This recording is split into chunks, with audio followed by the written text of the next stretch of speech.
Here's my story. Be 16, be black, and have family down in Alabama. They farm and own a huge amount of land down in Huntsville.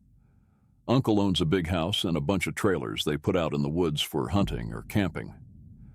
Down south, cousins suggest that we go out there to camp. No, I'm a city kid from Chicago, so they tease the fuck out of me, collect food, kill a pig and some chickens, and bring necessities to camp out for a few days. We get to the camp, and it's obvious something is weird. Air has this weird electric smell, like right before a storm, like ozone. We think nothing of it, and unpack and go down to a little creek to swim for a few hours. All of a sudden, some older white guy and a white teenager come out of the bushes. He has a shotgun in the crook of his arm and says hello and asks us what we're doing this far back in the woods. Tell him about my uncle, who he knows, and say we're camping out. He tells us we need to be real, careful out here, and stick together. There was a big animal in the woods. His son, who is my age, asks if he can stay and hang out with us. He says, okay, I'm going to stop green texting because the story is fairly long and the format is harder to write in. So we end up playing football, dicking around with me. There's the white kid, Tanner, 5 of my cousins, and then 4 of their friends. In total, there were 5 girls and 6 boys. We all were around 15, 17. We ended up just dicking the day away, so we head back to the camp and pulling out some stuff for a campfire, even though the trailers both had kitchenettes. Tanner says that his family's property sits up against my uncle's. He wants to run home and ask his dad if he can come out camping with us.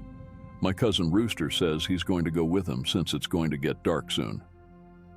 One of the girls also wants to tag along. It's about 7 o'clock, and it's starting to get pretty dark. They take flashlights and take the trail toward Tan's property. The rest of us chill. We make s'mores, drink, and kiss on the girls. About 30 or 40 minutes later, there's the smell of ozone again. You could smell it over the smell of the fire we had started. This really nasty coppery smell, like right after you've had a nosebleed and it's stopped. It wasn't exactly like dried blood, but it was that nasty metallic back of your throat smell. We immediately think that it's some kind of electrical malfunction or someone left a hot plate on or some shit. We search the trailers and nothing is on and we can all smell it. All of a sudden, we can hear people booking down the path toward us, and Rooster, Tan, and the girl all come running into the clearing, out of breath. And they don't even break stride. They all run into the trailer, right by where the fire is. We all get the fuck out of there and into the trailers. They end up calming down. Even Rooster is crying his fucking eyes out at this point. All the while, the fire is guttering lower and lower, so my other cousins say, fuck it, and are about to go outside to get the generator out of a shed between the trailers. Tanner goes, fuck no, lock the front door, ain't nobody else going outside. He's been crying too, and his eyes are bloodshot and puffy and his pants are dirty as shit. He goes on to tell us that they went up to his house. His father said sure, he could go out camping, but to make sure they were careful on the way back, and that maybe they should take one of the hunting rifles just in case. Evidently, Tanner had seen something in their yard a few days before. One of their pigs had come up, ripped up and half-eaten. They assumed it was just some big cats or coyotes, even though they don't usually fuck with live animals. He had gone upstairs and packed his stuff and told his dad they would be okay without the rifle because coyotes avoid people. So they started walking back toward where we were camping, so Rooster finally stops crying and shaking. The girl already had, but she was just staring out the window with a dumb look on her face. He says they had gotten halfway into the woods toward the camp when they started to hear shit in the forest. It was almost pitch black by this time, so they weren't sure at first what the fuck it was. The girl says that she heard something in the bushes right off the trail, and they all beamed their flashlights over there, and there was someone standing back in the woods in a little hollow. Rooster said they shouted at him and told him that he was scaring the fuck out of them and what a dick he was. He says that's when he realized that the guy was facing away from them. So they keep walking, and they start smelling the nasty, coppery ozone smell. They say that they look off into the forest on the opposite side, and it's a dude standing in the forest, backward slightly closer to the path. So now they start power walking, and Tan keeps going, I should have taken the fucking rifle. As they're telling the story, the smell is still super strong, even inside the cabin. They say that after they started walking faster, a kind of low gibbering had started coming from both sides of the wood. And as they started booking it back to the trailer, the girl said she had flashed her flashlight out into the woods, to the side of them, and had seen something jerking itself through the woods. The gibbering just got louder and louder, and when they could see the light from our campfire, something had come out of the woods about 40 yards behind them onto the track, and they had just flat out ran as hard as they could to the trailer. So we're out in the fucking woods, and we're assuming at this point it's some rednecks or some shit trying to fuck with us. All of a sudden, my other cousin, Junior, starts going on about how he went to school with a native kid that was telling him about the Goatman or some shit. We promptly tell him to shut the fuck up because we don't need any spooky talk right now. But he just keeps going on and on about how it's the fucking Goatman and how we're in his woods and blah, blah, blah. Now, at the time, I'd never heard of this Goatman or any of that. But then, a couple years ago, the year before I graduated from college, I had a menom for a roommate, and I ended up asking him about it. And to sum it up, it's basically a fucking man with the head of a goat, and he can shape shift, and he gets among groups of people to terrorize them. It's also supposed to be kind of like the Wendigo, and it's bad mojo to even talk about it, and even worse if you see it. Keep in mind, I didn't know this back when I was 16, so my cousin is going, the Goatman's going to get in and fucking get us. The girls are all terrified, and my cousins and I are all fucking trying to figure out if it's just some hillbillies or if it's some animal. So all of a sudden, the smell just goes away. Like to this day, I haven't even experienced anything like it. Like usually smells fade away or lessen, it just literally was there 1 second, and then not the second, so it's after an hour, making it around 9 or 10. We've stopped shitting bricks enough to go back outside and stoke the fire again. We figure it was just some assholes trying to fuck with us, so we don't go back home, because we think if we do, they'll chase us through the woods or some crazy shit. Nothing else weird happens that night. And we stay another night, and for the main part of the night, nothing happens.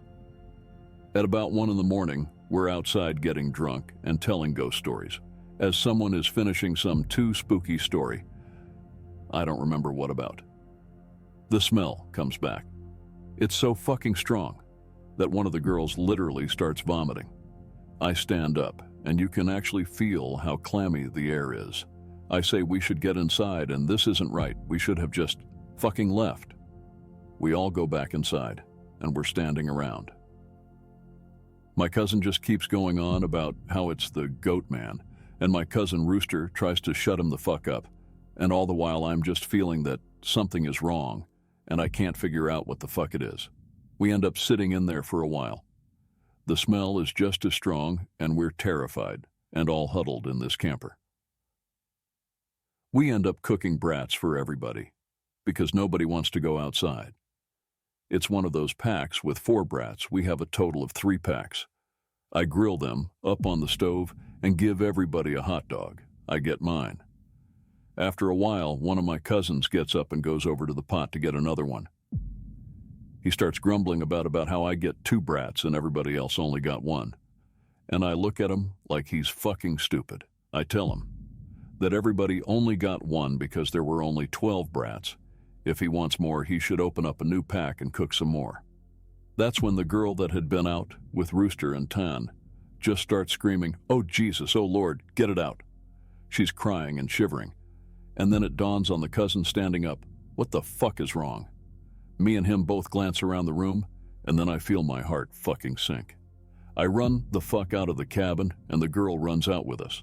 The trailer door is banging against the side of the trailer as everybody books out of the cabin. One of my cousin's friends asks us what the fuck was wrong. I start counting us. There's only 11 now. I shit you not, my cousin verified. There had been 12 people in the cabin, but being that everybody didn't really know each other well, nobody had really noticed the whole fucking time that there was an extra person. And then I realized earlier that I had kind of noticed something was off. You know how when you're just dicking around having a good time that you don't sweat the smallest shit, and you don't always keep track of certain stuff? I'm dead sure that someone else had been in the trailer with us and that they had been there for at least a fucking day eating with us. What makes it worse is I could figure out which one, because I don't think anyone ever actually interacted with the other person, the Goatman. The girl kept praying to Jesus and we're all sitting outside. Eventually we get big-ass sticks and go back in the cabin. But there's nobody in there. We count again and there's 11 people. We go back into the trailer and lock the door. We explain what the fuck happened, and the girl says that she realized too, and that when he was about to say something, the person sitting next to her had grabbed her leg hard and leaned over toward her and said something she couldn't understand.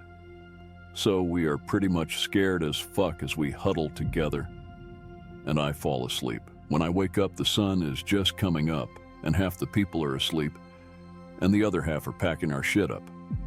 We all want to walk back home, but like 4 people want to stay until the sun is all the way up. And some people think that we're just fucking around and still want to stay at the trailers. I just want to get the fuck out of the woods. The girl's name was Kira, the one that the Goatman had touched. Anyway, I asked her if she really thinks it was something bad, and she says she just wants to go home and she doesn't want to be out in the woods alone for another night. So we decide to split up. The 4 that want to go can go, but I have to stay because I have the keys to the cabin, and it's my uncle's and I have to lock up. I'm super pissed at this point because I feel like people aren't taking this shit seriously, and I definitely didn't want to be out in the woods for another night. I spend the rest of the day trying to convince the rest of the people, now 4 girls and 4 guys, to get the fuck out of Dodge. Tanner leaves with them to go get a rifle and says he's going to be back. So there are just 7 of us left by 4 p.m. At around 5 p.m. he hasn't made it back yet, and we're getting extremely fucking antsy, and the only reason I stopped begging them to go back was because he went to get a gun. It's about 5:30 p.m. or so when the one cousin that did stay says that the girl Kira is outside. We all look outside, and sure enough, she's standing by the fire pit, with her back to the cabin. I'm thinking to myself, if she was so fucking scared, why the hell would she come back? And then I get this nasty feeling in my gut. Keep in mind, the whole time the coppery smell has been gone. Now I realize I can smell just a twinge of it.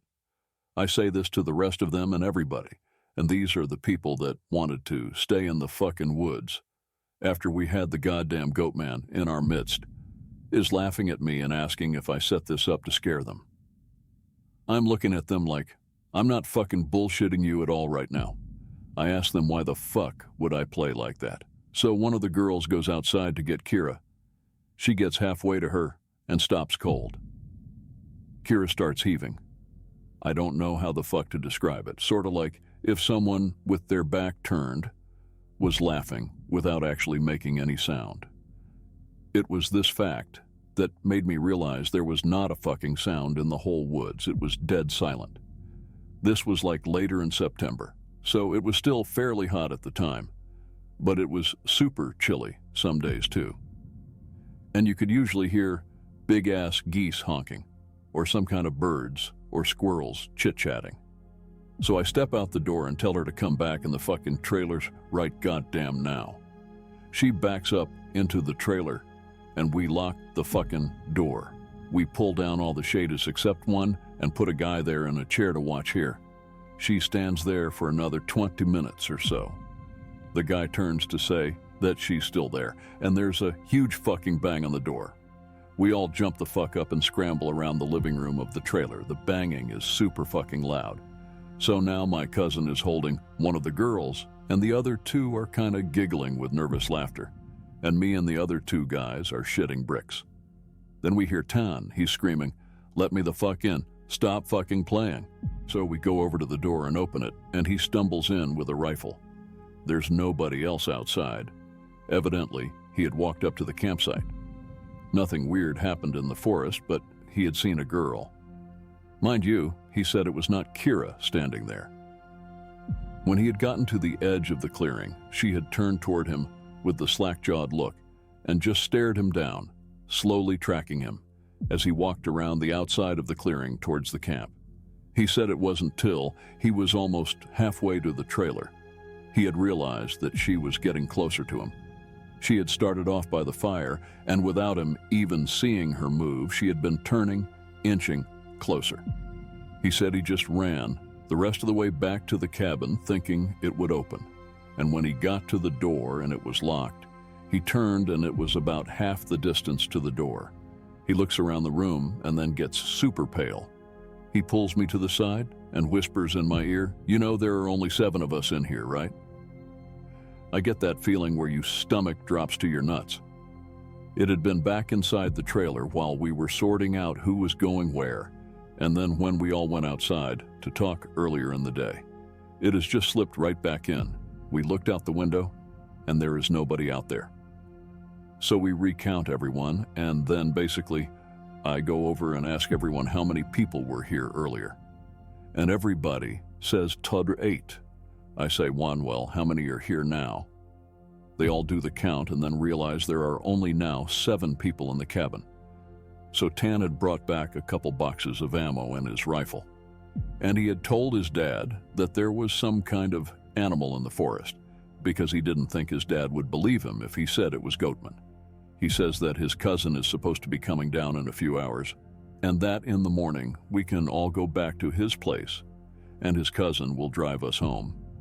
Now I'm really fucking terrified, but I at least feel better because we can be American and shoot the fuck out of whatever it is if it comes back.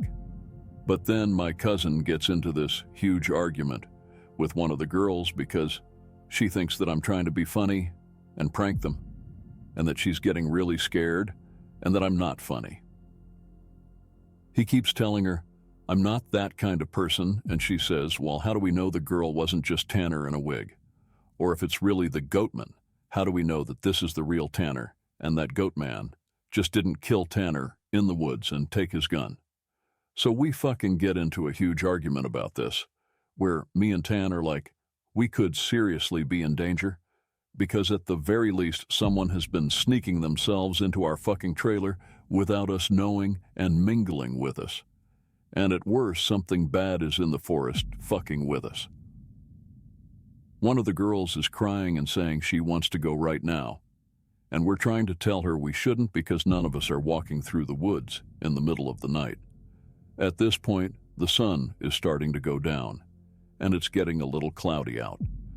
We eat something and turn on the radio for a while, but we can't really get a station out there with anything decent.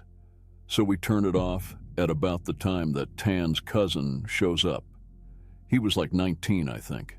At this point, the sun is just barely over the horizon, and he has one of those heavy-duty lantern flashlights and another rifle. He walks up to the trailer, and we whisper to Tan, asking if he's sure that's his cousin. And he says, yes. The guy looks behind him and all around the camp, then walks in. He kind of glances at all of us and looks a little confused. He says, "Where's your other little buddy at? I figured she would meet me up at the cabin. Is she a little slow or something?" He also asked whether we had been cooking blood in the cabin, because it smelled like blood and hot pans all the way up the trail. We are all like fucking nope. But we ask him what the fuck he's talking about with the girl he saw. He had come down the same trail Tan had been using, and he had come up on one of you's guys' buddies standing in the middle of the trail, looking at him slack-jawed. He had asked her a bunch of questions, but all she did was just look at him. Then she smiled at him, and he said he kept walking. She couldn't seem to keep up with him and kept lagging a little behind him. He said he asked her if she was hurt or something, and if she needed any help, but she had continued to stare. Eventually, he had been walking and turned around a bend in the trail. But when he turned around and went back to see if she was okay, the trail was empty. He'd assumed she had taken some shortcut through the woods to our trailer. We tell him the whole story of what's been going on. I half expected him to say we were full of shit, but he just listened, and then sat down on the couches in the living room. Tanner's cousin gets back to the girl. He says when she had kept trying to lag behind him, it had kind of weirded him the fuck out, so he tried to keep her in front of him. But no matter how slow he walked, she was always lagging a little behind, and that he smelled this nasty smell, and it got stronger as he got to the camp. Eventually it got really strong. She had said something really low that he didn't catch, and when he had turned around, she had been right the fuck up on him, and he stepped back from her. It was at this point he asked her if she was okay, and if she wasn't, him to carry her back the rest of the way, and she just kept staring. He said he reached out for her, as in to grab her on the shoulder, but he must have misjudged the distance, because she was off to the side of where he had put his hand, like she had moved while he was looking dead at her. So at this point, we know this shit's real, unless Tan is playing a joke, which we can tell he's not because he's almost pissing his pants. So they load up their rifles, we eat some more, and we just kind of sit around until about 11. To this fucking day, every time I think about this, I really pray to God that it's some huge prank that my cousins played on me and just never revealed, so I would shit for the rest of my life. At round 11, the stink of copper turns into an actual nasty, gross blood-like smell, like cooking blood and singed hair. Tan and his cousin Reese get the fuck up instantly and grab the rifles. There's like a half-knocking, half-clawing at the door, and I shit you not, there's this voice. And it sounds like when you see those YouTube cats and dogs, whose owners teach them how to talk. It says in this halting, weirdly toned voice, "Let me the fuck in. Stop fucking playing." It made my fucking nuts creep up against my body, and one of the girls just starts crying and calling on Jesus. It was so fucking obviously not a person talking. It didn't have the right cadence, and that's some shit that I never realized until that moment, but all people have a certain cadence when they talk, no matter what language. All people have a certain kind of rhythm to talking. This shit didn't have any kind of cadence or rhythm. One of those YouTube cats, that's what the fuck it sounded like outside the door. So now I'm in full-on terror mode. We keep yelling outside, "No, who is it? Stop fucking around, man." And it just keeps saying, "You're in," or "Let me the fuck in," for almost 15 minutes. It sounded like this almost, just not funny.